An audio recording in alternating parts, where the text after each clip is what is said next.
ආ ආවෙලා ගියේ කට්ටිය කොහෙද? බහන්නේ කාගේද? ඔයාගේ ඒ කියන්නේ මේ අම්මවත් අමතක කරලා ගන්න පුළුවන් කෙනෙක් හිටියා කියලා ඩොක් කරලා හරිද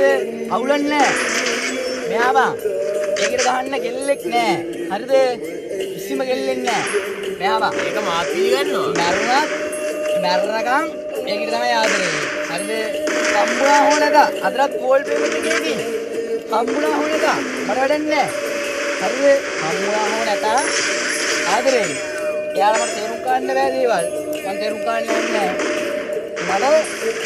මාළුකුඩ වැලපින්න දෙන්නේ මං ආදරේ එච්චරයි